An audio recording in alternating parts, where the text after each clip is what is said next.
Hello, welcome back to Caves of Qud. I've been doing some thinking since the last episode, and I think I mentioned potentially I mused and the concept of going to Bethesda Susa after we were done this this dungeon, if you want to call it that, this ruin, and I'm gonna double back on that. No, we're not doing that, and I'll tell you why. It's a very safe reason. It's a cautious reason. I would like to improve my rep with the mechanimists before we do that. So actually doing this ruin is a very good thing. I'm gonna go down. We're gonna continue going down. Ooh. This is just like, what is this stuff? Normal? Okay, never mind. It's just normal stuff. We're gonna continue going down. Where, the idea, the hope. What was that? That just... Oh, more gibbons. Okay. The hope is that we will find some good stuff. Let's berserk. We'll find some good stuff, some technology that we can give to the mechanimists, and then improve our relationship. Oh, jeez. I died?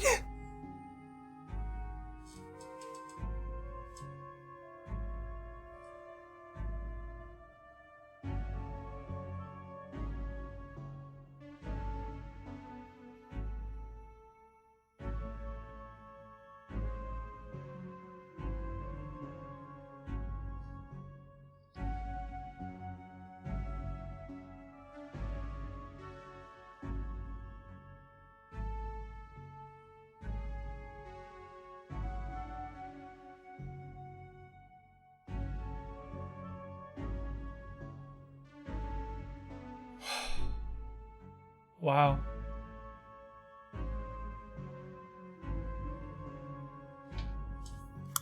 It's times like these I kind of wish I played with saves coming. That is a really, really unfortunate way for that character to die. Let me first of all, I'm gonna save the character, but we can continue it. Is that the right thing to do, though?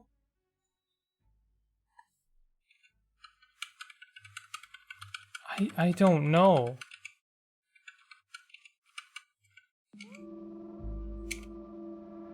I really don't know.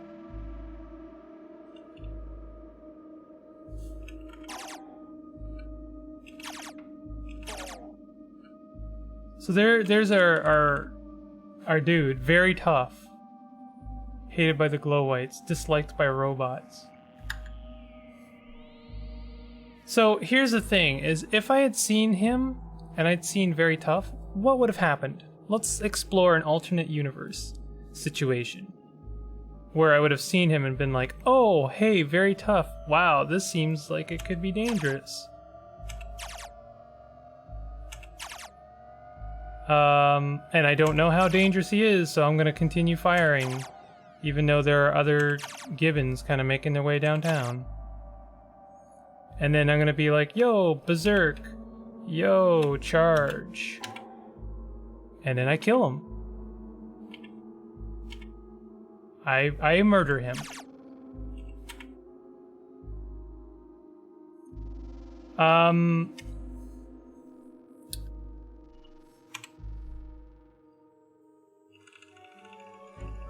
You're gonna have to forgive me for a second here.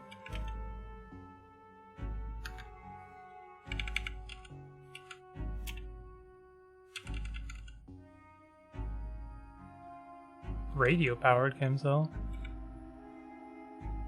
I don't know what that means even.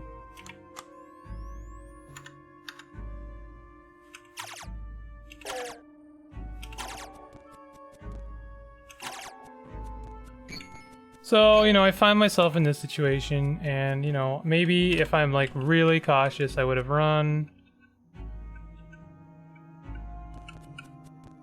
And then I would have gone upstairs, and then I would have fought them. And I would have won. I would have beaten them all, right? So... what do you... guys...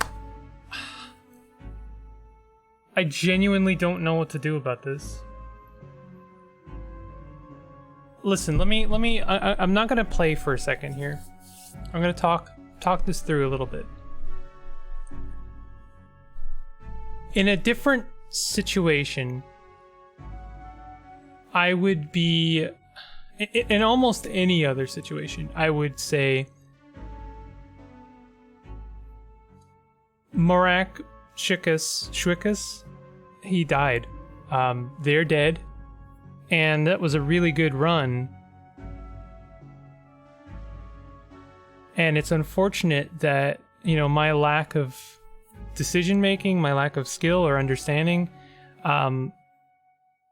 caused the end of that run, right? But like, that was such an instantaneous death. I really, you know, I don't know. I think I have to say that they died. If I'm gonna be true to this game, I mean, like, it's a really brutal end for a very strong character. But I think I have to do it. I have to do it. I was gonna ask you guys what I should do, but like, the thing is, the only thing that's stopping me is that I let Narf know that I would, when I wanted to do an adventure mode Caves of Qud run, and I will do that in the future, I would let them know and let them be part of it. You know, I'm not saying that this is that. If I continued playing this character, it's not like I'm playing in adventure mode. It's not like I'm save scumming. You know, what is a fair death in Caves of Qud? It doesn't matter. They died, right? This is a brutal world, and sometimes shit happens. And you gotta make peace with those demons, I suppose.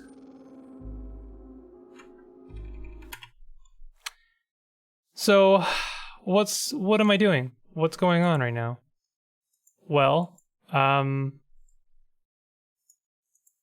I was playing on a specific branch of Caves of Qud because that character was persisting, was surviving, and I've learned my lesson about betas, or at least the Caves of Qud beta. Don't do them.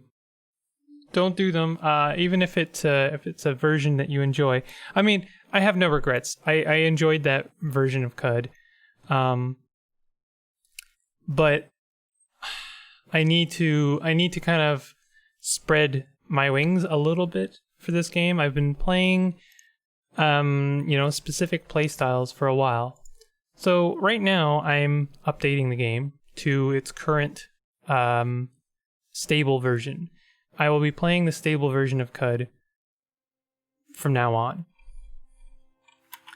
I would like to do mods in the future, but I won't be doing them now.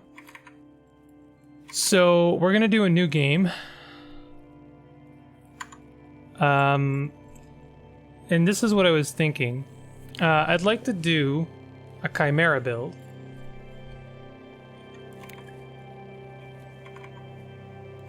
I was kind of experimenting with this. I actually already have a build in my library, but I'm gonna roll it again just to show you guys what's going on with this build. So first of all, they're gonna be strength based. I don't know why I put up ego. They are gonna be strength based. Have some agility, maybe. I want to have strength. I would like to have 0 intelligence. Would have to like to have maybe. I mean, this isn't bad. This gets me through the door, you know. Could do something like that. Yeah. Determines your natural healing rate. I didn't know that, actually. We'll keep it like this. And now, what I'm going to do is I'm going to do a Chimera build. And I'm going to take... I think I want to take 2 unstable genomes. I've found out, Narf let me know, that if you do irritable genome, you cannot, in fact, choose your mutations when you level up. So I won't be taking irritable genome. There was another one that was worth it, though. I think it was tonic allergy. Let's have a look at these for a moment. Your bones are brittle. No, that's bad. Skin, hair, and eyes are absent of pigment. You regenerate hit points at 1/5 the usual rate in the daylight. That could be bad. I think I was taking tonic allergy. But that one's obviously very risky. And I have to keep track of it. And let's be honest, keeping track of things is not my forte. So I might just say no physical defects for now. Now I'd kind of like to do multiple arms again because this character is going to be fairly... They're gonna have a lot of limbs. But seeing as they are already going to have a lot of limbs, let's try something new. I would like to try something new. In fact, in a way, I'd almost like to do one more unstable genome. Just to make this run really spicy. So let's do that, actually. I'm going to do that. I'm going to take night vision, and then I'm going to take thick fur. So we have 3 unstable genomes, and then we have night vision and thick fur. This will be interesting, and this is going to introduce my... what I would say, what I'm going to officially call Season 2 of my Caves of Qud series. You know, you could argue that Season 1 was Truekin, but I didn't play that style for very long. And then I was playing multiple arms for a while. That is to say, I was playing Muraq, Shwykas for a long time. Now here's the thing. I would like to try a new weapon. But I'm not sure. I wouldn't mind trying Longblade. So we got here Longblade, Shield, Shield Slam, Bow and Rifle with a pistol, and then Reputation with the Fellowship of the Wardens. This seems like it could be cool. So I'm gonna save this. We're gonna call this Season 2. And this will be my build for a little while. Until, you know, maybe like I'll obviously gauge reaction from you guys. I'd like to get, you know, your opinion on this. And we're not going to do Jopa. We're going to try something new. I've been hearing what you guys have been saying. You want to see something new. So I'm going to try something new. I kind of like Random Village in the Salt Dunes. I've been trying this a little bit here and there, and they teach fasting way, which is nice. This will also mean longer episodes in general, and you know, 100% or plus 100 reputation with reptiles. This is cool. So what is your name? You know, I'm gonna go ahead and let the game pick me one. Pick one for me, basically. And I mean, you guessed it. I really don't want to upload a 5-minute long episode. So I have built a new character to try and buy time, I guess. But I'm not going to start this character yet. I guess I want to tease you guys a little bit. This is the new game, new build. I am interested. We're going to be playing Ha-Murun Nishrar. Yo, this music is quite loud.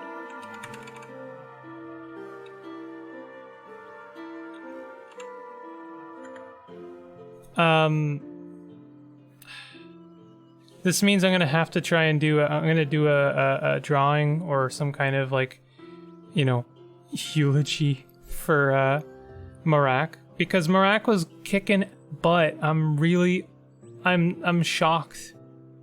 It's not like I'm not even in the mourning period yet for Muraq.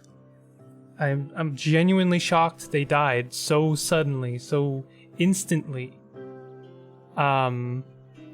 Dang, like, just damn gibbons. Gibbons are... I'm gonna take them a lot more seriously in the future. So, you know, what can I really say? These things happen. I wish I could gauge your guys' expectations or your reaction if you're you know, you would really like me to continue as Muraq, but like, I think to continue Muraq would be to betray the spirit of this game in some form.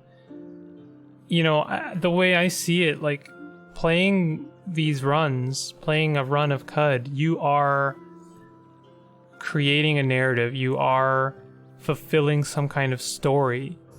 You know, that was Muraq's story.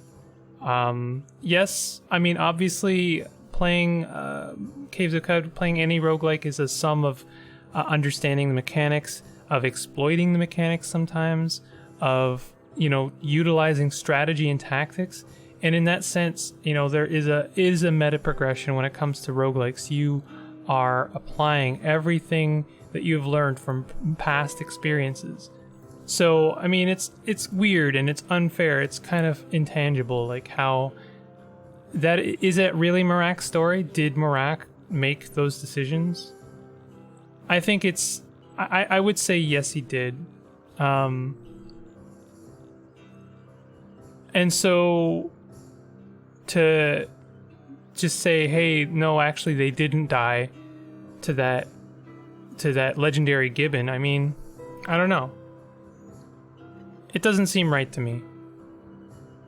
No matter what, if I continue playing as that character, I will still feel like, you know, in my core that they still died to that gibbon. So I am kind of playing as a corpse. And also, if I continued and I beat Qud with that character, just, you know, for instance, or beat Bethesda Susa, there's always going to be an asterisk on that run. There's always going to be an asterisk that said, also, they loaded after dying to a legendary gibbon. That permanency is gone. That, you know, the mark of defeat is always there. And so I don't think it's worth it. I don't think there's any reason to continue that run. It sucks. But, you know, you just have to accept it. I understand. Again, this is one of those situations where some people in chat are just not going to understand my decision. And they will disagree with it. And my suggestion is, don't hate me for that, and please forgive me for that. Try, you know, you don't have to understand, so long as you enjoy my content.